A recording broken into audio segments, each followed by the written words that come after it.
This is going to be a quick video to show you how to navigate around your document in Affinity Designer using some shortcuts. So here I got a document open with a couple objects on it. And if I want to zoom into it, I can use Command or Control and then the plus sign. Or if I want to zoom out, Command or Control, the minus sign. And if I want to get back to seeing the whole document, I can just Command or Control 0.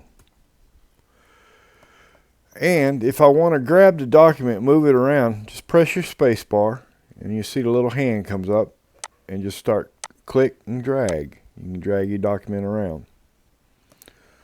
So this is short, quick shortcuts there to help you navigate around. It's very important to know. Saves a lot of time. If this has helped you, how about leaving a like, a comment, subscribe. You have a good day.